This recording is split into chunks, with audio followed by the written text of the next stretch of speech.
Bonsoir à toutes et à tous, je suis très heureux de vous retrouver pour ce nouvel épisode de votre émission Arène du Sport. C'est le numéro 6 de cette nouvelle émission coproduite par ADM Sport, Dabar TV et Dément TV. Émission donc consacrée à l'actualité nationale sportive dans toutes ses dimensions. Pour le compte de ce numéro, nous allons nous intéresser dans un premier temps à la Super Ligue professionnelle, le championnat national de football qui a déjà rendu son verdict, bien qu'il reste encore une journée à disputer. On connaît désormais le champion du Bénin et son vice-champion. On connaît aussi le bon dernier de cette Super Ligue professionnelle. On va évoquer également dans cette Super Ligue professionnelle la confrontation entre le Bénin et le Sénégal, comptant donc pour la 5e journée des éliminatoires pour la Coupe d'Afrique des Nations Côte d'Ivoire 2023. Au cours de cette émission, nous allons aussi nous intéresser à la mise en place enfin d'une direction technique nationale par la Fédération béninoise de football. Et puis en toute fin de cette émission, on ira à la découverte d'une loi de football, notamment ce que dit la loi sur la charge dans un match de football. On va retrouver notre expert. Il s'agit bien sûr de Gérard Daoud que nous allons suivre dans cette émission. Mesdames et messieurs, pour m'accompagner cet après-midi, je suis en compagnie de Dieudonné Babatunde. Bonsoir. Bonsoir Ali Otouné, bonsoir aux amis téléspectateurs qui prennent désormais le rendez-vous de cette émission qui parle sport au plan local. Et je sais que c'est avec plaisir qu'ils prennent toujours ce rendez-vous sur Dément TV, donc pour suivre cette nouvelle émission consacrée à l'actualité sportive. Pour m'accompagner aussi, j'ai à ma droite Eman Oussou de Dabar TV. Bonsoir. Bonsoir Aliou, bonsoir à tous les téléspectateurs de Dabar TV, Dément TV et de ADM Sport qui ont pris désormais le plaisir de suivre cette émission pour parler du sport au plan local. Merci de répondre en tout cas présent à ce rendez-vous, mon cher Eman Oussou. Mesdames et messieurs, on va passer rapidement à la première rubrique de cette émission. Il s'agit bien sûr de l'actualité. C'est vrai, on va s'intéresser surtout, voir les images donc, de cette journée, de la 23e journée de la Super Ligue professionnelle où il y a eu plusieurs matchs. Il y a eu surtout de très beaux spectacles sur plusieurs stades, notamment du côté du stade Saka Kina Gezere de Kandi où le nouveau champion du Bénin avec son titre a été battu donc par le jeune éléphant de Kandi. C'est un score de 2-0. Nous irons également du côté de Ndali pour voir comment le félin mange du requin. Oui, vous ne vous trompez pas. Vous avez bien entendu, vous verrez les images dans cette émission d'un instant à l'autre. Oui, si la régie est bien évidemment avec nous, on va découvrir la première rubrique de cette émission.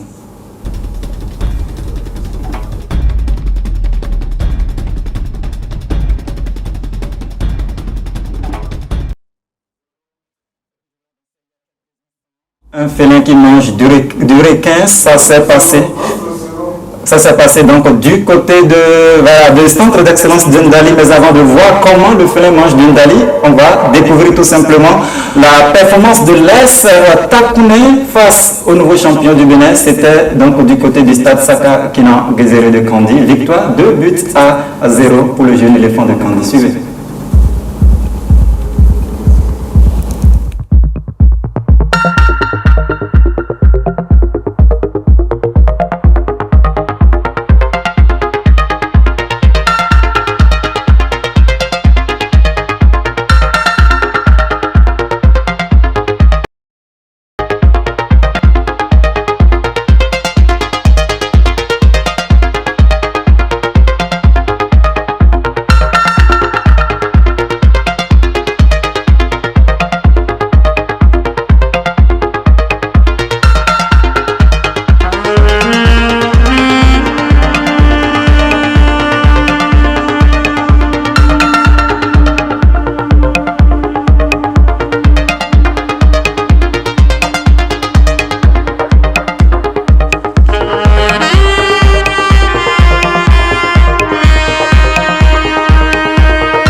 faut dire qu'on vient de jouer le champion. On a gagné le champion 2-0. C'est vrai que ce n'était pas gagné d'avance. Les enfants ont mis le paquet. Et je crois que mes impressions sont très bonnes. Mes impressions sont très bonnes. Prendre 4 points sur 6 contre le champion du Bénin, ça veut dire qu'il y a de la matière et qu'on peut espérer faire de belles choses d'ici les saisons à venir. C'est vrai, c'est une première expérience en Super League. Ça fait 3 saisons. Nous avons joué, la première saison on ne s'est pas qualifié, la deuxième saison on a fini champion Ligue Pro Suite. Et la 3e saison, on est en train de finir, je crois, probablement 9e ou 8e. Je crois que pour moi, c'est une saison qui est plus ou moins satisfaisante. Je ne pourrais pas dire que je suis déçu. Je suis déçu, même si on a bien commencé et par la suite, on a eu des difficultés. Mais moi, mes impressions sont bonnes et je pense qu'avec ce qu'on a eu à faire cette année comme une première expérience en Super League, l'année prochaine, on pourra mieux faire.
Que je n'ai donc cette fois-ci retrouvé la force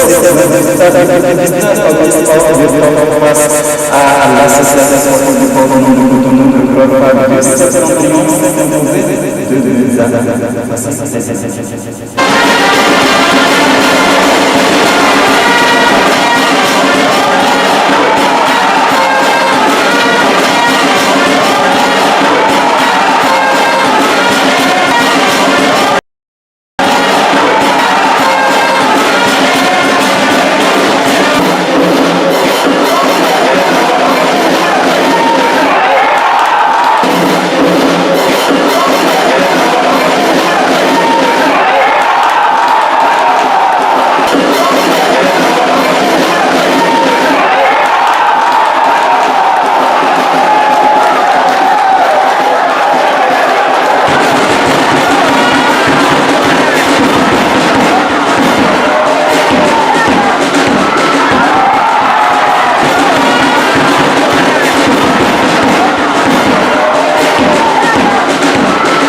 Résultat, la formation de Loto Popo récemment donc sacrée vice-championne du Bénin est allée s'imposer donc du côté du stade Omnisport de Kétou 1-0 face à la jeunesse athlétique de Kétou. Pendant ce temps, le club du peuple d'Adié FC en déplacement aussi au stade Omnisport d'Adion a pris le dessus face à la formation de l'association sportive de la vallée de Lomé. Le bon dernier, les Dragons de Lomé, en déplacement aussi du côté du stade Omnisport de Goro, se sont inclinés face à Dynamo d'Abomey 2-0. Au niveau du basketball, retenez tout simplement qu'on connaît aussi l'affiche de la finale de la Yuzu League Pro. Il s'agit bien entendu du championnat professionnel de basketball. L'affiche va bien entendu opposer donc Élan Coton donc qui sera face à la formation de l'ASPAC, deux clubs mythiques en tout cas du basketball béninois. Autre information à retenir dans cette émission, les Jeux universitaires du Bénin Bénin démarre déjà demain mercredi à part l'édition 2023 de ces Jeux universitaires donc sera lancée demain mercredi sur toute l'étendue du territoire national par les phases zonales et pas bien entendu des phases zonales. Retenez qu'on en a 5 cette édition. La première zone est composée de Parakou, Djougou et Natitengu. La deuxième zone, il y aura donc la ville d'Assazoumé, Abomey et Lokossa, alors que la troisième zone plutôt, celle d'Abomey-Calavi, la quatrième, c'est celle de Cotonou et la cinquième, on a Porto-Nouveau et Keto. Il y a eu également cette phrase choc du président de la Fédération béninoise de cyclisme, Romuald Hazoumé, qui a annoncé sur une chaîne de la place que l'organisation du Tour du Bénin pour l'édition prochaine est en suspense. C'est incertain, ce sera incertain sans doute qu'on n'aura pas le Tour du Bénin malheureusement pour donc les amateurs de cette discipline. Mesdames et messieurs, c'est l'essentiel à retenir dans cette rubrique consacrée donc à l'actualité du sport national. Place maintenant la deuxième rubrique, c'est celle qu'on appelle Zoom.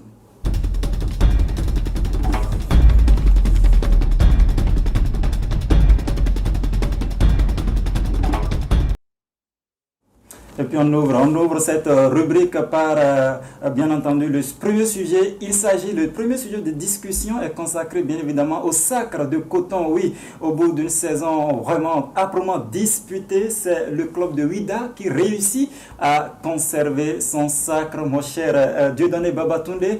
Coton FC de Ouida, une fois encore sacré champion du Bénin après la saison dernière. Est-ce que c'est un sacre qui vous surprend? Non, il faut dire que cette équipe de Coton Sport est une machine préparée pour vraiment finir en tête du peloton et finir champion cette année. On ne va pas dire que ça surprend. Ça surprend lorsqu'on écoute un peu, lorsqu'on a écouté les phrases de leur coach lors de leur première défaite. Il faut dire qu'ils ont démarré le championnat par une défaite et en ce moment, le coach affirmait, il présentait une certaine assurance.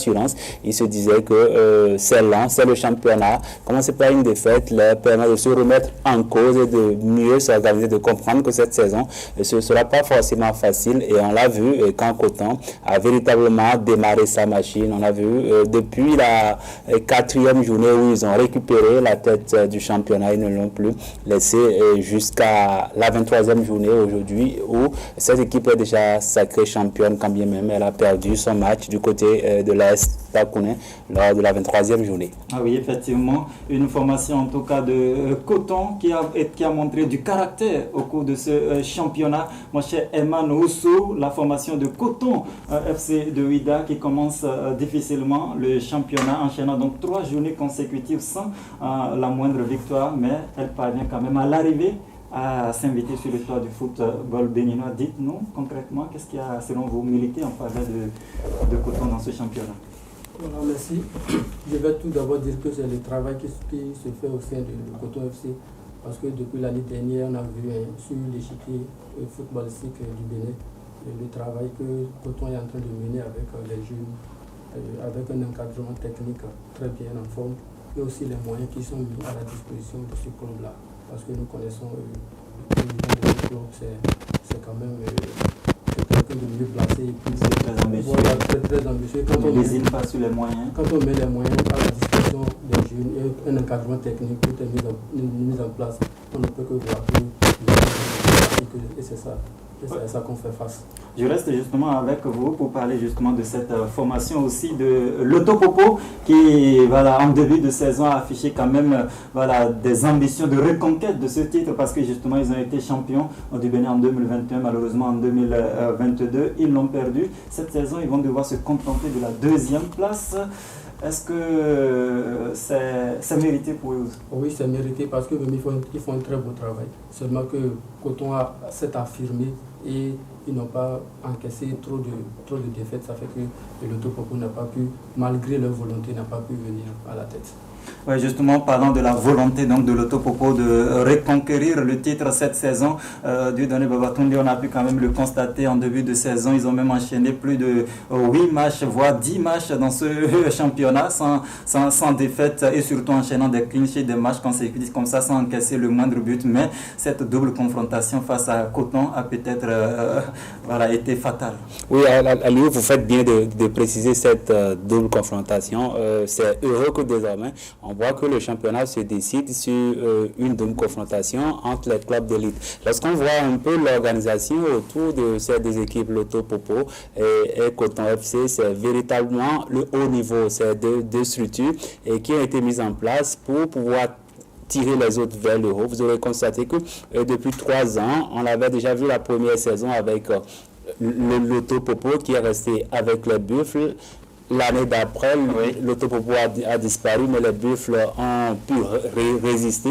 Mais cette troisième saison, on se rend compte véritablement que c'est les deux clubs les mieux organisés, on ne va pas dire les deux clubs les plus riches, parce qu'au-delà de tout, ce n'est pas que l'argent, c'est l'organisation que l'on y met qui fait que nous avons les résultats. Et quand on voit la différence de but, la différence de points entre les deux équipes, c'est véritablement la double confrontation où Coton a pu récupérer 6 points qui fait aujourd'hui que Loto est vice-champion. Ce n'est pas immérité, c'est bien mérité pour une équipe qui n'était pas venue en compétition africaine la saison dernière, revenue à ce niveau en un laps de temps. Il faut saluer véritablement les responsables de cette équipe qui ont dû rapidement rappeler l'ancien coach et le sélectionneur de U20 qui les avait permis de jouer la compétition africaine. Est-ce que justement ce retour de Mathias Deguenon a été décisif dans la saison de Loto Popo, parce qu'on les a vus effectivement la saison dernière, ils ont fini sur au pied du podium à la 3e place, mais cette saison avec le retour de Mathias, ils accrochent quand même la 2e place. Est-ce que ça a vraiment été décisif? Oui, le retour de Mathias a été décisif dans la mesure où l'équipe de Loto Popo n'a pas beaucoup changé. C'est l'équipe qui a été mise en place par le sélectionneur il y a 3 ans qui est resté, et à cause des petits soucis en interne, le sélectionneur et le coach a décidé de partir, a laissé les gens sur place qui n'ont pas su coordonner et véritablement pouvoir aboutir, et quand le coach est venu, il a juste réajusté. Il faut dire aussi qu'en football, c'est la démonstration pure qu'il n'y a pas de génération spontanée, il faut pouvoir construire. Et si depuis 3 ans, on a des joueurs, on a le noyau de Loto qui est là, quand on voit Loto jouer, moi je dis souvent qu'en termes d'effectifs, Loto est mieux loti que Coton. Loto est mieux loti que Coton, mais le football, ce n'est pas que ça. Tout se joue en 90 minutes. On a vu que Coton a réussi à prendre 6 points aujourd'hui. Cela lui a permis de finir en tête. Loto n'est pas découragé. La saison prochaine, ça va s'annoncer un peu plus difficile pour ces deux formations, et parce qu'entre-temps, il y a d'autres formations qui sont en train de s'organiser avec ce montant, cette cagnotte de 60 millions mise en jeu, et c'est dit que la saison prochaine, nous aurons un championnat beaucoup plus relevé. Ah oui, effectivement, on le souhaite vivement, mais déjà avant de finir complètement sur le cas de Coton et Loto, mon cher Eman Rousseau, Coton, Loto, ce sont donc les deux ambassadeurs du Bénin sur l'échiquier continental pour le compte donc des compétitions continentales la saison prochaine. Est-ce que vous pensez qu'avec ces deux-là, on peut encore espérer mieux cette saison en termes de performance de nos clubs sur l'échiquier continental? Ah oui, on peut espérer, parce que avec Coton d'abord, l'année dernière c'était la première expérience, et au niveau des préliminaires ils ont été éliminés.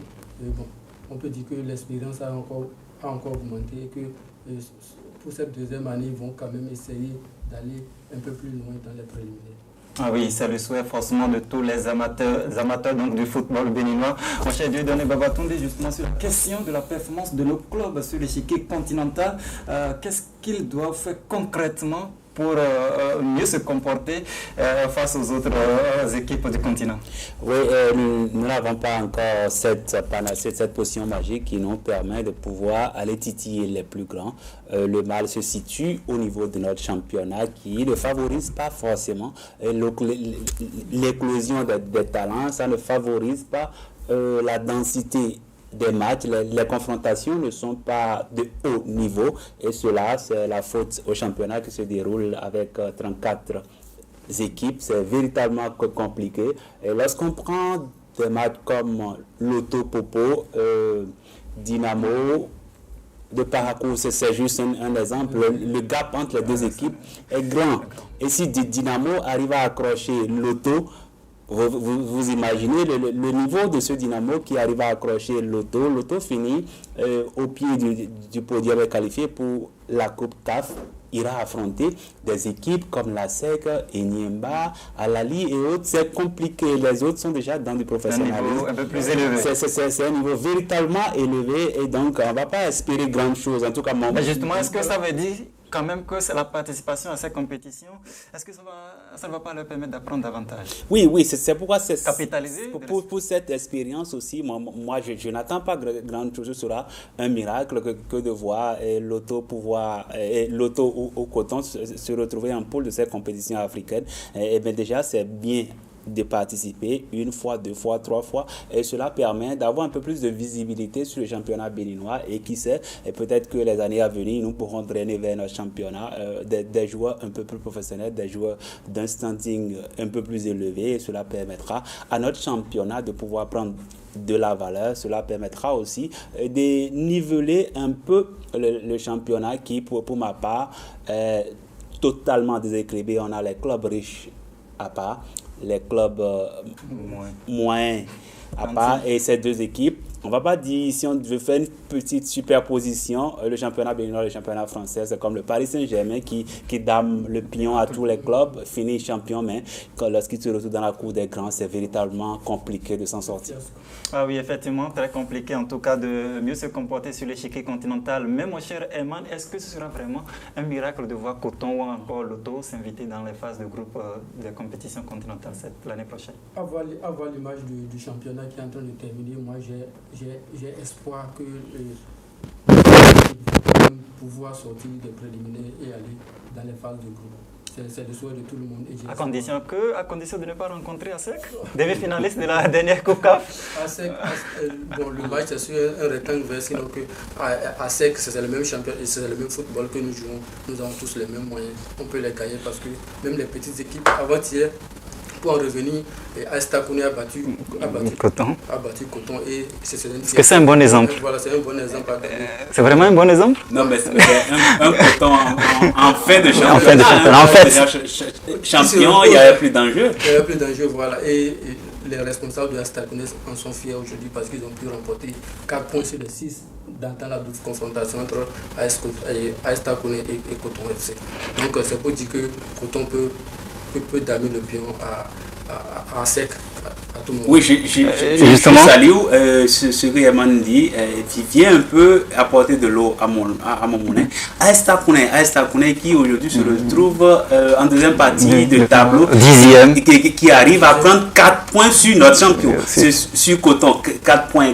Quelle est la force de cette équipe de Coton quand elle va se retrouver au niveau des équipes de la Côte d'Ivoire, des équipes algériennes, égyptiennes, marocaines et autres? On va souffrir, mais c'est déjà bien d'apprendre. C'est vraiment bien d'apprendre, mais en même temps, je pense que la saison dernière, nous avons pu quand même le remarquer, ce n'est pas que exclusif à Coton, on le constate très souvent lorsque nos clubs se qualifient en compétition continentale. Lors de l'intersaison, on balaie pratiquement l'effectif qui a participé au championnat et on fait place à un nouveau visage pour aller chercher, je ne sais pas concrètement. Comment est-ce que vous expliquez ça? Est-ce que vous pensez qu'il faut encore continuer dans ce sens? Parce que même la saison dernière, la formation de Coton, juste après son sacre, a dû remercier plus d'une dizaine de joueurs et fait appel à d'autres pour participer à la compétition continentale. Est-ce que ce n'est pas une erreur à éviter cette saison? Oui, c'est une erreur à éviter, mais en même temps, on n'a pas le choix. Et c'est dit que nos responsables de clubs, nos équipes championnes, sont conscientes de leur handicap. Et la difficulté que nous avons, je l'ai déjà souligné, c'est que le championnat béninois n'est pas médiatisé, ce qui fait que les bons joueurs, les grands joueurs n'ont pas envie de venir dans ce championnat. Et pour peu que nous arrivons à sortir deux champions qui doivent aller au niveau continental, ces joueurs acceptent venir faire juste des piges. La période de cette compétition continentale, pour se donner un peu plus de visibilité, ils sont d'accord pour signer des contrats de 3 mois, de 6 mois. Et c'est ce qui fait véritablement que nous sommes conscients qu'avec l'effectif qui a fait le championnat en interne, on ne peut pas titiller les grands. Et puisqu'on ne veut pas être ridicule, on est obligé de remercier une bonne partie. C'est là le nœud du problème. Remercier une bonne partie cela ramène à reconstituer une équipe. On ne peut pas reconstituer en une 2 mois équipe en 2 mois et espérer les résultats. Et les Buffles en ont appris à leurs dépens. Et donc, ce que nous devons faire, c'est vrai que nous ne sommes pas les responsables de ces équipes, mais il va falloir qu'on commence par accepter de casser des œufs pour pouvoir faire des omelettes. C'est dit, garder cet effectif lui permet d'acquérir de l'expérience. Si c'est pendant 5 ans que nous sommes allés à cette étape et que la 6e année est la bonne, c'est bien de pouvoir le faire ainsi. Il faut patienter, attendre que le fruit soit mûr avant de le cueillir. Ah oui, beaucoup de patience effectivement pour nos différents clubs qualifiés donc à cette compétition continentale. Peut-être que d'ici 5 ans ou 10 ans, on aura aussi des clubs véritablement capables désormais de faire parler en tout cas le football béninois sur l'échiquier continental. Mesdames et messieurs, un dernier sujet lié donc à cette Super Ligue professionnelle, c'est la place désormais officiellement, acquise par les Dragons de Lemay. Ça a commencé depuis le début de cette Super Ligue professionnelle et ça n'a pas changé jusqu'à la fin. Les Dragons de Lemay, mon cher Eman Oussou, finissent dernier de cette Super Ligue professionnelle. C'est quand même le club le plus titré du Bénin. Comment est-ce que vous expliquez cette position des Dragons de Lemay? Bon, pour les Dragons de Lemay, il faut d'abord dire que tous les clubs sont appelés à traverser des moments difficiles comme ça. Et au-delà de ça également, il faut dire que le football est en train de changer de visage. Sûrement que l'équipe est vieillissante, tout ça. Et puis, parce qu'il y a de la concurrence d'un peu partout, tout le monde veut se faire entendre. Et si eux, ils ne veulent pas changer, ils risquent de toujours continuer comme ça, ce qu'on n'est pas en train de souhaiter. Et c'est ce qu'il faut voir avec les anciens clubs qui ont fait quand même la fierté du Bénin, par du Buffy, par les Dragons, tous ceux-là qui sont en train de sombrer désormais. Ah oui, ils sont en train de sombrer effectivement. Les clubs mythiques du championnat béninois de football, il y a les Requins de l'Atlantique, il y a l'avant-dernière place qui revient donc au Buffle du Bogo et la Lanterne Rouge qui est occupée donc par les Dragons de Lemay. Parlant justement de ces Dragons de Lemay, mon cher Dieudonné Babatunde, selon vous, concrètement, est-ce que c'est parce que l'effectif est vieillissant? Non, on ne va pas dire que l'effectif est vieillissant parce qu'on a donné le choix, la latitude à toutes les structures de pouvoir se réorganiser. Les Dragons n'ont peut-être pas encore pris le train en marche parce qu'aujourd'hui, il faut sortir du carcan du football traditionnel comme nous le savons par le passé. Les équipes qui appartiennent à tout le monde, il faut pouvoir mettre fin à cela. Une équipe ne peut pas appartenir à tout le monde. Une équipe, c'est désormais une structure, une entreprise et ça doit avoir un patron et ce patron doit pouvoir donner les directives si cette équipe tient à avoir les bons résultats. Mais les Dragons, les Requins, les Buffles, c'est vraiment compliqué. C'est des clubs identitaires par le passé. Ils ont fait la fierté du Bénin. Mais aujourd'hui, ils doivent pouvoir prendre le train de la modernisation, pouvoir se réorganiser. C'est surtout ça parce que sans organisation autour, l'État a beau mettre des milliards, le résultat ne sera pas là. Dragon, bon dernier. C'est pas nouveau. On va pas dire Dragon bon dernier, on va simplement dire que Dragon 16e sur 34 équipes. 16e sur 34, mais la compétition est effectivement la plus en vue quand même au niveau de l'élite cette saison. C'est bien entendu cette Super Ligue professionnelle qui a intéressé plus d'un. Et lorsque vous occupez la dernière place et que vous vous appelez Dragon de Lemay, forcément ça fait parler. Et juste au-dessus des Dragons de Lemay, il y a les Buffles du Bogo. Mais est-ce que vous avez foi que ces clubs peuvent encore se relancer d'ici la saison prochaine? Oui, en ce qui concerne les Buffles, j'ai aucun doute que ce club va pouvoir se relancer parce que on sait tous ce qui s'est passé au niveau des Buffles. Ça a été une razzia au mercato avant la Super League. On le disait pour les plus avisés, on disait que c'était pas possible de pouvoir faire un résultat avec ce qui se passait, mais les plus optimistes, les fanatiques disaient toujours que ça peut aller. Aujourd'hui, le résultat est là. On est tous d'accord que le problème des Buffles ne se retrouve pas au niveau forcément d'un manque de moyens, mais c'est plutôt la façon dont le mercato a été géré. Aujourd'hui, ils ont un effectif et forcément, pour ce que j'entends, beaucoup de joueurs de cet effectif seront maintenus parce que une équipe est en train de naître. la cohésion, on le retrouve un peu plus. Et cette dernière victoire va forcément porter un peu d'eau à leur moulin, leur doper le moral pour que le dernier match, le match de la 24e journée, soit aussi remporté et que le travail commence dès lors pour préparer la saison prochaine, vu que les problèmes internes sont en train d'être déjà réglés. J'ai foi que les Buffles reviendront sur le devant de la scène. Mais en ce qui concerne les Dragons et les Requins, j'attends de voir. Je ne suis pas très proche de ces clubs, mais j'espère bien que la saison prochaine, personne n'attrapera la dernière place et s'y accrocher jusqu'à la dernière journée. Ah oui, on l'espère vivement, surtout pour ces clubs mythiques du championnat national de football, parce que si l'engouement il doit y avoir autour de notre football, il faut aussi que ça passe, ça doit passer forcément par ces clubs mythiques donc de notre pays, Dragons de Lemay, Requins de l'Atlantique, les Buffles du Borgo. Ils doivent jouer aussi les premiers rôles dans notre championnat pour renforcer davantage donc le bel engouement qu'il y a autour de cette super ligue professionnelle. On va passer au le deuxième sujet intéressant de cette émission, j'allais dire, c'est plutôt cette mise en place enfin de la direction technique nationale par la Fédération béninoise de football.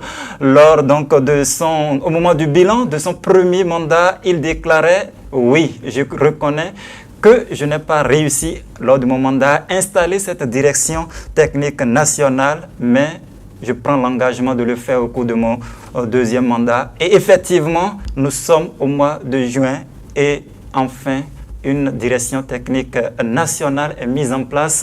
Mon cher Emmanuel Oussou, pour vous, comment est-ce que vous avez accueilli cette nouvelle direction technique nationale? Ça a été longtemps réclamé par les férus du football national. Oui, c'est une bonne nouvelle qui est venue quand même rehausser tout ce qu'on attendait de la FBF. Et un directeur technique national, une adjointe quand même un peu quand même pour faciliter la tâche et au comité la direction technique. La direction technique, voilà. Et c'est le football béninois qui gagne. Et tout ça là, c'est pour quand même permettre à l'éclosion des talents pour que des années à venir, on puisse voir les talents jouer dans l'équipe nationale. C'est tout ça là c'est de là que tout commence et c'est le travail qui est en train d'être fait par la fédération. Et justement, ceux qui vont porter ce travail, on les connaît donc depuis lundi à travers donc ce communiqué publié par la Fédération béninoise de football. Les responsables des différents départements de la direction technique nationale se composent tels qu'ils suivent. Le directeur technique national, Ogouyon Adolphe, il était dans les parages depuis quelques moments. Enfin, il est maintenu. La directrice nationale adjointe a pour nom Agbakou Obiège Immaculée. Pour ceux qui ont l'habitude de suivre les Amazones, l'équipe nationale féminine du football du Bénin, c'est bien évidemment c'est elle qui accompagne au niveau, donc la coach adjointe, on va le dire comme ça, au niveau du staff technique donc de cette équipe nationale. Et au niveau des responsables, au niveau des responsables du département de football de masse et de jeunes, l'on retrouve donc Dalmeda Estache Oumar, le responsable de football d'élite a pour nom Fortuné Glélé, celui chargé donc du football de formation, celui qui est chargé donc du département de formation au niveau de cette direction départementale, direction nationale, j'allais dire, a pour nom Ogouyon Adolphe, donc le DTN désormais de cette fédération béninoise de football. Au niveau du football féminin, ce sera chapeauté, coordonné donc par Obiège Immaculée, Dieudonné Babatunde. Enfin, ce n'est pas trop tôt, on a attendu plutôt la mise en place de cette direction technique nationale qui est un département important dans la mise en place des différentes catégories, dans la mise en place du suivi de nos équipes au plan local. Aujourd'hui, l'intérimaire a été confirmé, directeur technique national, on lui a mis à côté une adjointe et moi, cette direction technique nationale, elle vient d'être mise en place par ce courrier, mais je reste sur ma soif parce que justement sur quel aspect et je me dis pourquoi si les compétences à nommer existaient au plan local, parce qu'à voir la composition, les 4 sont de nationalité béninoise, les 4 sont des personnes connues du milieu sportif. Pourquoi avoir attendu aussi longtemps? Si on a attendu aussi longtemps, moi je me disais qu'on était dans la recherche de l'appel rare, on était dans cette recherche, et qu'on ne l'a pas encore retrouvé, et que dès qu'on l'aura retrouvé, on va l'installer. Mais si aujourd'hui on met en place cette direction et que c'est des gens qui étaient là, des gens à qui on aurait pu faire appel depuis longtemps pour que le travail puisse effectivement démarrer, on ne l'a pas fait. Aujourd'hui, cette direction est là. On va espérer pour qu'elle puisse véritablement faire le travail parce que, je l'ai dit... Justement, parlons de travail. Quels doivent être les défis, les premiers défis, les priorités pour cette nouvelle équipe au niveau de la direction technique nationale? Oui, les priorités sont déjà le renforcement de capacité des formateurs parce que nous avons un gros déficit en termes de personnes ressources, en termes de coach. On a beaucoup de personnes sur le terrain qui sont motivées, qui ont la passion, mais qui manquent de rudiments, qui manquent de formation, qui manquent de recyclage. Aujourd'hui, on doit être parmi les derniers en termes de diplôme. Au Bénin, on n'a pas beaucoup de coachs qui ont des diplômes. Peut-être bien que avec la qualification de nos 2 représentants, on va nous sortir déjà une liste pour dire que tel ou tel coach ne pourrait pas rester sur le banc. Et ça ne donne pas une bonne image au pays. Et donc, le premier défi, c'est déjà former, permettre à ces gens-là qui sont désireuses d'obtenir des diplômes dans le coaching, qu'elles puissent l'obtenir afin de pouvoir coacher nos équipes. Cela va participer à rehausser un peu le niveau de nos staffs et pas ricocher le niveau de nos équipes, le niveau de nos clubs.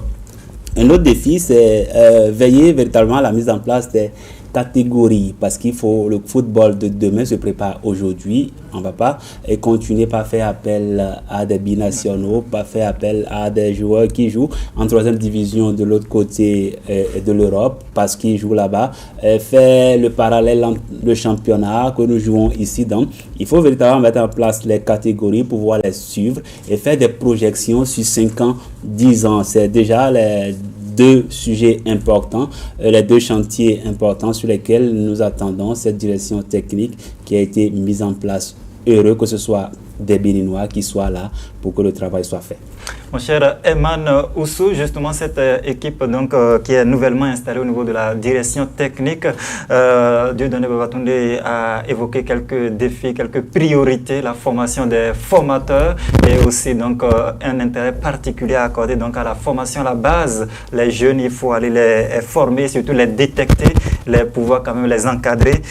Au-delà de ça aussi, une direction technique nationale, c'est de pouvoir donner une identité de jeu à l'équipe nationale. On a pu le voir du côté de l'Espagne avec en son temps ce tiki-taka imprimé donc, au niveau de l'équipe nationale et qui a même fait école dans plusieurs autres nations. On le voit également, notamment le calcio du côté de l'Italie aussi. Est-ce que vous avez foi aussi qu'avec cette direction technique nationale chapeautée par Adolphe Ogouillon, le Bénin pourrait aussi s'offrir enfin une identité de jeu? Et si oui, laquelle? Offensive ou défensive? Oui, bon, je suis offensif parce que vous aimez les buts, le football de spectacle. De spectacle. Et le défi sur lequel moi j'attends cette équipe qui vient d'être installée, c'est d'abord c'est de réviser la Super Ligue professionnelle. Parce que 34 équipes, ça ne se voit pas nulle part sur le monde entier. C'est d'abord de réviser cette manière-là de jouer notre championnat. Et parce qu'on veut tout de suite de le dire. C'est une manière de parler. Coton FC qui joue encore avec AS Takoné, Coton qui bientôt ira jouer les préliminaires de la Coupe CAF. Qui se fait battre par AS Takoné. C'est des trucs à éviter et j'aimerais inviter cette équipe qui vient d'être installée de penser à une autre manière de jouer le championnat national béninois.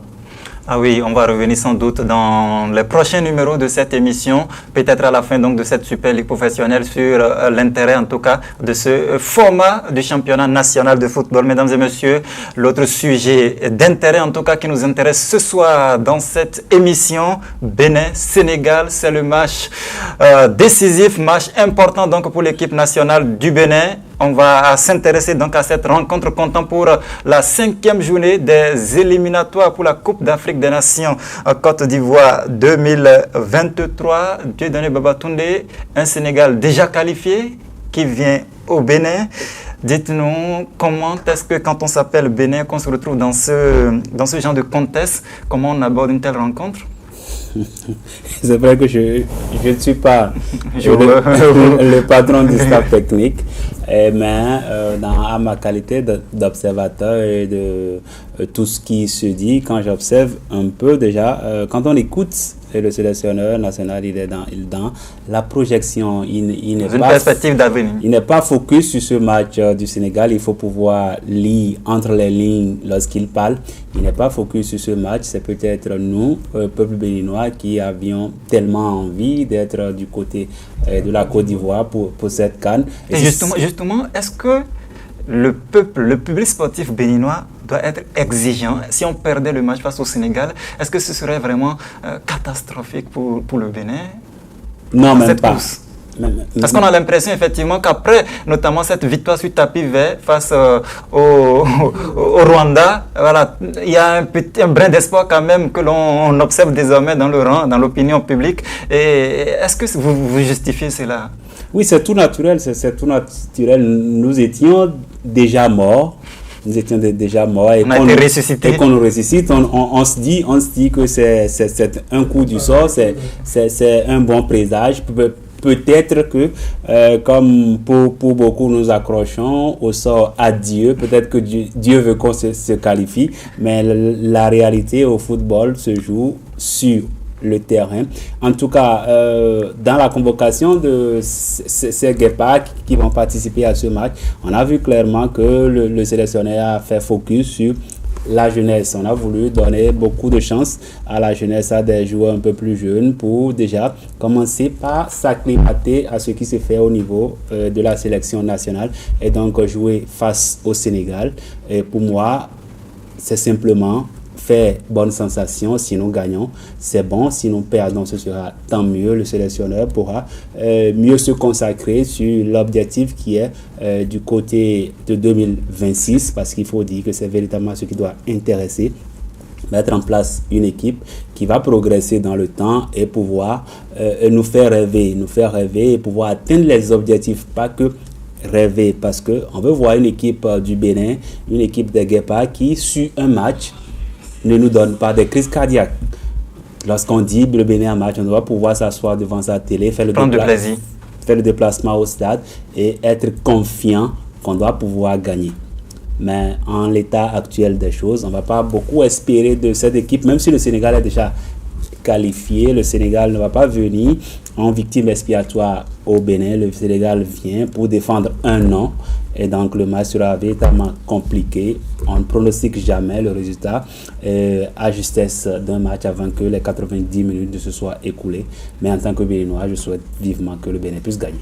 Mon cher Herman, vous aussi, est-ce que vous êtes confiant que le Bénin peut créer la sensation face au Sénégal dans les matchs aussi coopérés? On a vu quand même une belle réaction, notamment de la part du Bénin, même si ça c'était vraiment il y a des années en arrière. Sinon, depuis quelques années, ça ne se passe plus très bien du côté du Bénin. Mais est-ce que vous pensez qu'on a les armes nécessaires pour titiller le Sénégal? Oui, on a les armes nécessaires pour titiller le Sénégal, mais moi, focus, je suis direct, c'est le prochain match que je suis en train de voir face au Mozambique, que je suis en train de voir, sinon que face au Sénégal, Aliou Cissé et ses hommes vont vouloir défendre leur drapeau, vont vouloir défendre leur nom. Bon, je ne suis pas à voir derrière la liste, on sent que oui, l'entraîneur a l'envie d'aller au-delà de cette victoire, de nous qualifier pour la Côte d'Ivoire, pour la CAN Côte d'Ivoire, mais face au Sénégal, bon, je reste sur ma soif, j'attends à la fin du match avant de dire que oui, on a gagné, sinon que actuellement je ne peux pas dire que le Bénin va gagner, mais j'ai espoir qu'on gagne. Vous souhaitez vraiment que le Bénin s'impose. Mesdames et messieurs, Bénin-Sénégal, c'est pour le samedi 17 juin prochain, donc au stade général Mathieu Kérékou de Kourounou. C'est un match qui va se jouer le soir, sinon à partir donc de 20h. Et il faut se mobiliser comme un seul homme pour aller donc pousser les Guépas à une belle performance face aux champions d'Afrique en titre. Mais à l'occasion de cette 5e journée des éliminatoires pour la Coupe d'Afrique des Nations Côte d'Ivoire 2023, il n'y aura pas que les Guépas pour faire parler d'eux. Il y aura aussi le sifflet béninois qui sera aussi en compétition, puisque le sifflet de l'arbitre international Louis Houyandadé est donc sollicité sur ce match aussi, qui va compter donc pour cette 5e journée des éliminatoires. Qu'est-ce que ça fait de savoir que la CAF en tout cas fait aussi confiance au sifflet béninois pour ces genres de rencontres? Oui, le sifflet béninois à nouveau sollicité, ça ne surprend pas lorsqu'on prend déjà cet arbitre, Louis Houyandadé, c'est quelqu'un qui, de par ses matchs, confirme, se met au-dessus de la mêlée. C'est un arbitre FIFA, c'est l'un des meilleurs que nous avons actuellement. Et au-delà de cette confrontation au niveau de Coton, où il y avait eu beaucoup d'encre et de salive qui ont... Les grands arbitres peuvent passer à côté d'un match. Oui, forcément. Ça peut arriver, on en a vu à plusieurs reprises. On ne va pas lui en vouloir pour ça. En tout cas, si même les Béninois lui en veulent et que la CAF continue par lui faire confiance, c'est dit véritablement que le sifflet béninois est en pleine progression et depuis un certain bon moment, c'est devenu régulier de voir le sifflet béninois dans les compétitions africaines, les compétitions interclubs et si au niveau des éliminatoires de cette CAN, on retrouve à nouveau le sifflet béninois, c'est dit tout le travail qui se fait, même si et tout le temps en interne nous critiquons la commission des arbitres, c'est dit que au plan international le mérite est reconnu et il va falloir que nous emboîtons le pas aux institutions internationales au niveau de la CAF, au niveau de la FIFA, pour pouvoir encourager nos arbitres parce que de tout temps nous avions jeté de l'opprobre sur le sifflet béninois et toutes les fois, à contrario, à l'international, ce sifflet est reconnu, ce sifflet est sollicité. Il faut véritablement tirer un coup de chapeau à ces arbitres qui continuent de rester droits dans leur boîte, qui continuent de rester intègres et pouvoir savoir que faire du sifflet, c'est une carrière. Ils ont embrassé cette carrière vivement, que cela leur porte chance pour que dans les proches années, nous puissions retrouver le sifflet béninois un peu à la limite de Kofi Kodia qui a été jusqu'à la Coupe du Monde. Ah oui, effectivement, on a envie de revoir en tout cas le sifflet béninois lors des grandes compétitions, la CAN, la Coupe du Monde, parce qu'on en avait eu il n'y a pas le passé, donc on espère en tout cas les revoir lors des prochaines compétitions rapidement. Mon cher Eman Ousso, 30 secondes. Qu'est-ce que ça vous fait aussi en tant que Béninois déjà de savoir que oui, le sifflet béninois sera donc à l'honneur au cours de cette 5e et décisive journée des éliminatoires pour la Coupe d'Afrique des Nations? Ça fait plaisir de savoir que le sifflet béninois est en train de renaître, comme l'a dit Dieudonné, depuis les années où Kofi Kodia avait sifflé des matchs. Il y a eu de ce truc-là. Et puis bon, maintenant, on remercie. C'est une fierté pour le Bénin de savoir que son sifflet est finalement sur le continent. Africain. Ah oui, effectivement, bravo donc à Louis Houyandadé, surtout bonne chance pour cette rencontre. Il est assisté de ses partenaires, notamment du championnat béninois, notamment Stanislas Ahomlato également, que nous avons vu au cours de cette Super Ligue professionnelle. Bonne chance, chers messieurs, mesdames et messieurs, puisqu'on parle de l'arbitrage, nous allons passer à l'aperçu pour découvrir donc une nouvelle loi de football.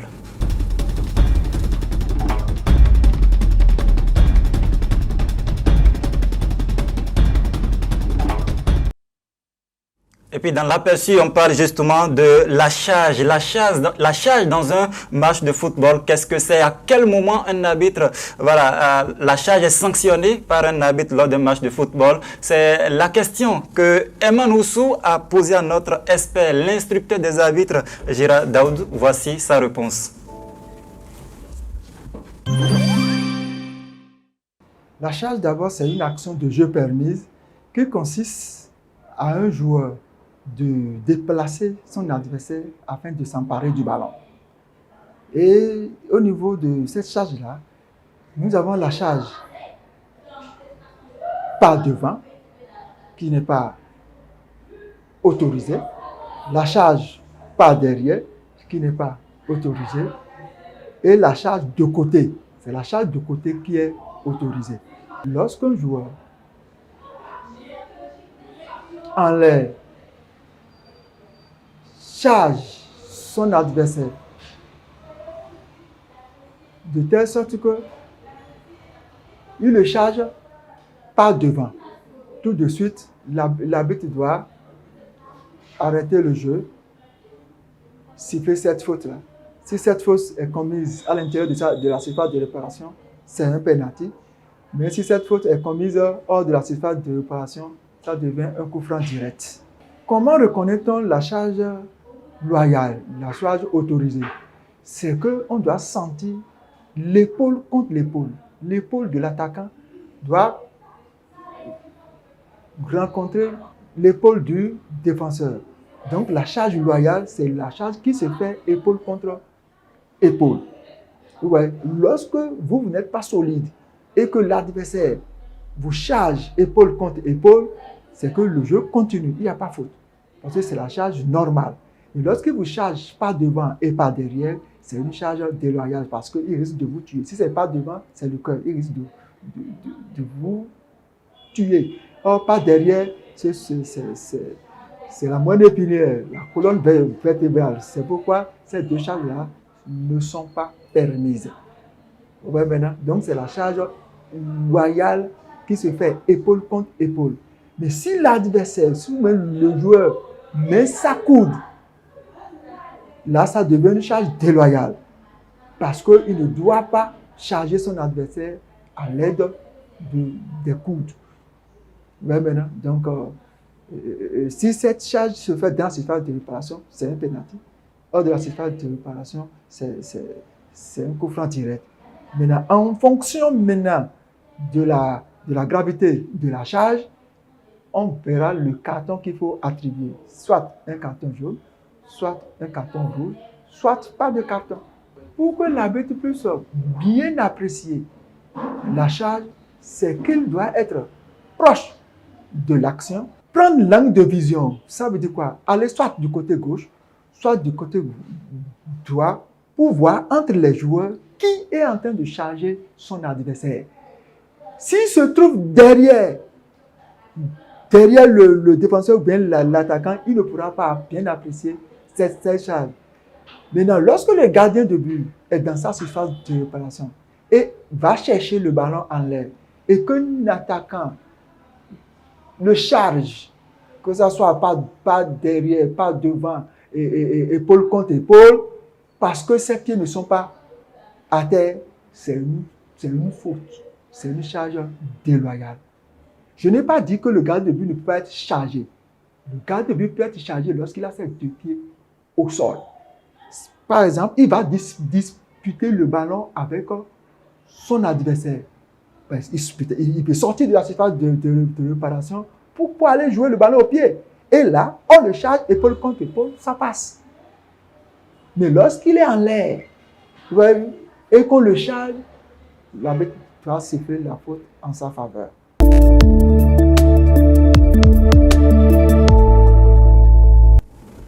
Merci à Gérard Daoud, instructeur des arbitres, donc, qui essaie d'éclairer la lanterne des uns et des autres sur ce que c'est que la charge et à quel moment l'arbitre doit donc sanctionner une charge pendant un match de football. Mesdames et messieurs, chers amis téléspectateurs, nous sommes pratiquement au thème de cette émission.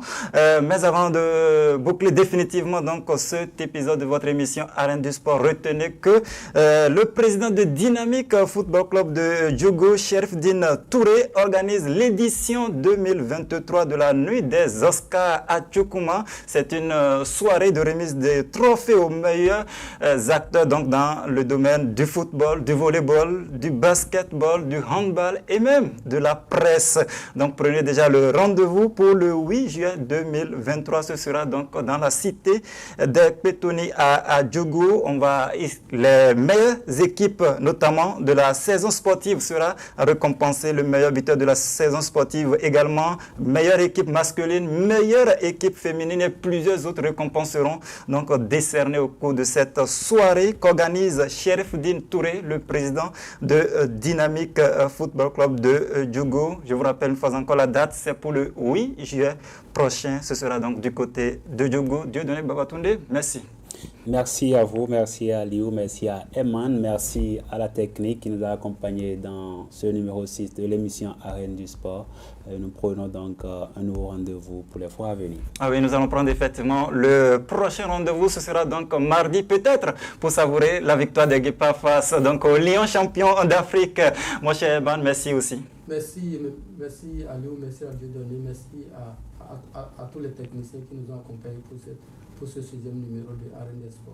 Mesdames et messieurs, ainsi s'achève donc ce 6e numéro de votre émission Arène du Sport. Je vous rappelle que c'est une émission sportive coproduite donc par ABM Sport, Dabarou TV et Démon TV qui vous permet donc de tout savoir sur l'actualité nationale sportive dans toutes ses dimensions. Prenez soin de vous et on se retrouve mardi prochain pour un nouvel épisode de cette émission. Au revoir.